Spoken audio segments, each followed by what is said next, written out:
Hello বন্ধুরা, হাতে সময় কম থাকলে আর রাতে ডিনারে চটজলদি পটল দিয়ে দারুণ করে রেসিপি খেতে চাইলে তোমরা কিন্তু একবার হলেও বাড়িতে এই রেসিপিটি বানিয়ে দেখতে পারো। তো বন্ধুরা, তোমরা সবাই কেমন আছো? আশা করি ভালো আছো, আর আমিও অনেক ভালো আছি। আর তোমরা দেখছো সম্পার ছোটো রান্নাঘর। তো চলো দেরি না করে রেসিপিটা শুরু করা যাক। আশা করি তোমাদের অনেক ভালো লাগবে। তো বন্ধুরা দেখো, রেসিপিটি বানানোর জন্য এখানে আমি 6টার মতন পটল নিয়েছি। আর পটলগুলোকে আমি অল্প অল্প খোসা রেখে কিন্তু ছাড়িয়ে নেব। তো দেখো, সমস্ত পটল কিন্তু আমি খোসা ছাড়িয়ে নিয়েছি, আর দেখতেই পাচ্ছ অল্প একটু খোসা রেখে দিয়েছি। এখন আমি একটা মিক্সচার মেশিন নিয়েছি, এর মধ্যে দিচ্ছি আমি বড় চামচের 2 চামচের মতো কালো সর্ষে, দিয়ে দিব সামান্য পরিমাণে লবণ, আর দিয়ে দেবো 4টের মতো কাঁচা লঙ্কা। ঝালটা কিন্তু তোমরা অবশ্যই কে কেমন খাও সেই অনুযায়ী এখানে বুঝে দিবে। আর দিয়ে দেবো অল্প পরিমাণে জল, দিয়ে এটাকে ভালো করে পেস্ট করে নেব। আর দেখো, ভালো করে আমি পটলটা ধুয়ে নিয়েছি। ধুয়ে নেওয়ার পর এখানে দিচ্ছি আমি অল্প পরিমাণে লবণ, আর দিয়ে দেবো হলুদ গুঁড়ো, দিয়ে পটলগুলোকে খুব ভালো করে মেখে নেব। আর বন্ধুরা, তোমাদের যদি আমার রেসিপিগুলো ভালো লেগে থাকে তো প্লিজ একটা লাইক, কমেন্ট, শেয়ার আর সাবস্ক্রাইব করে তোমরা আমার পাশে থেকে যেও, আর পাশে থাকা বেল বাটনটা প্রেস করে দিও। তো দেখো, সমস্ত পটল কিন্তু আমি ভালো করে মাখিয়ে নিয়েছি। এখন নিয়েছি একটা ফ্রাই প্যান, আর এর মধ্যে দিচ্ছি আমি অল্প পরিমাণে সর্ষের তেল। তেল দেওয়ার পর তেলটাকে একটু হালকা গরম করে নিব।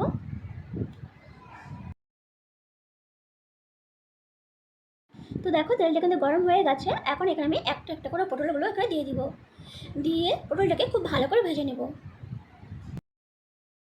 বন্ধুরা, তোমরা রাতেই হোক বা দিনে যখনই হোক না কেন, যদি চটজলদি কোনো রেসিপি বানাতে চাও তোমরা কিন্তু একবার হলেও এই রেসিপিটি বানিয়ে দেখতে পারো।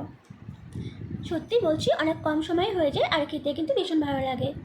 তো দেখো, সমস্ত পটল দেওয়া হয়ে গেছে। এখন এক পাশটা একটু ভাজা হতে আমি কিন্তু উল্টে দিয়ে উল্টো পাশটা ভালো করে ভেজে নেব। তো দেখো, আমি সমস্ত পটল উল্টে দিয়েছি। এখন আমি 2 থেকে 3 মিনিট ঢাকা দিয়ে দেবো, যাতে পটলটা একটু ভালো করে সেদ্ধ হয়ে যায়।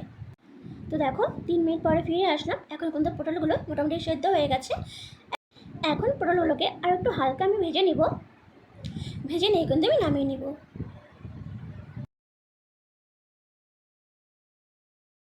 তো দেখো, এখন আমি সমস্ত পটল নামিয়ে নিচ্ছি। এখন দেখো, একটা টিফিন বাটি নিয়েছি। প্রথমে আমি এখানে কয়েকটা পটল দিব।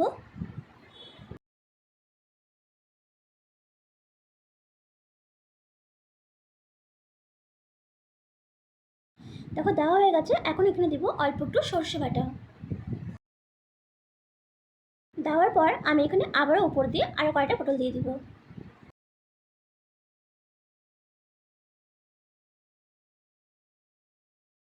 তো দেখো, সবগুলো পটল দেওয়া হয়ে গেছে। উপর দিয়ে এখন আমি বাকি সর্ষে বাটাটা দিয়ে দিব। তারপর দিব এখানে ওই সামান্য পরিমাণে হলুদ গুঁড়ো। এতে কিন্তু কালারটা সুন্দর লাগবে দেখতে, আর খেতেও ভালো লাগবে। তো দেখো, ভালো করে একটু মিক্সড করে দিচ্ছি। আর যেহেতু আমি আগেই লবণ দিয়েছিলাম, তার কিন্তু আর লবণ এখানে দিব না।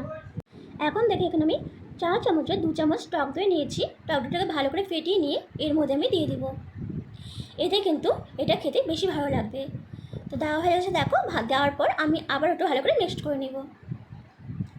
এখন এখানে দেখো, আমি দেবো 1/2 চামচের মতন চিনি। যেহেতু আমি টক দই দিয়েছি, তাই কিন্তু ব্যালেন্সটাকে মেনটেন করার জন্য এখানে আমি চিনিটা দিলাম। তোমরা চিনিটা কিন্তু একদমই অপশনাল, তোমরা চাইলে নাও দিতে পারো। আর দেখো, উপর দিয়ে আমি দিচ্ছি 2টো মতো কাঁচা লঙ্কা। আর দেখো, যে তেলটা আমি পটল ভেজেছিলাম সেই তেলটা কিন্তু এখানে আমি দিয়ে দিলাম। সমস্ত কিছু দেওয়ার পর আর একটু হালকা নেড়ে চেড়ে নেব। আর দেখো, দেখতে কিন্তু বেশ ভালো লাগছে। এখন দেখো, আমি ঢাকনা দিয়ে টিফিন বাটিটা আটকে দিব। আর টিফিন বাটিটা কিন্তু খুব ভালো করে আটকাতে হবে, যাতে মাঝপথে খুলে না যায়। এখন দেখো, একটা কড়াই নিয়েছি, আর কড়াইতে দিব পরিমাণ মতন জল। জল দেওয়ার পর এখন আমি টিফিন বাটিটা এর মধ্যে বসিয়ে দেব। বসিয়ে দিয়ে একটা ঢাকনা দিয়ে ঢেকে দেব। আর গ্যাসের ফ্লেমটাকে একদমই লোতে রাখতে হবে। গ্যাসের ফ্লেমটাকে লোতে রেখে কম করে 15 মিনিটের মতো আমি এভাবে রেখে দিব। তো দেখো, 15 মিনিট পরে ফিরে আসলাম। আর এখন কিন্তু আমার এই রেসিপিটা কমপ্লিট হয়ে গেছে। এখন একটু ঠান্ডা করে নিয়ে আমি নামিয়ে নেব। আর দেখো, ঢাকনা খোলার পর দেখতে কিন্তু বেশ ভালো লাগছে, আর কালারটাও কিন্তু খুব সুন্দর আসছে। দেখতেই পারছো, আমি একটু নেড়ে চেড়ে দেখাচ্ছি তোমাদেরকে। তো তো বন্ধুরা রেসিপিটা কেমন লাগলো অবশ্যই জানাবে, আর যদি ভালো লেগে থাকে তো প্লিজ একটা লাইক, কমেন্ট, শেয়ার আর সাবস্ক্রাইব করে তোমরা আমার পাশে থেকে যেও। আর পাশে থাকা বেল বাটনটা প্রেস করে দিও, যাতে যখনই আমি পোস্ট করব তোমাদের কাছে সবার প্রথমে পৌঁছে যায়।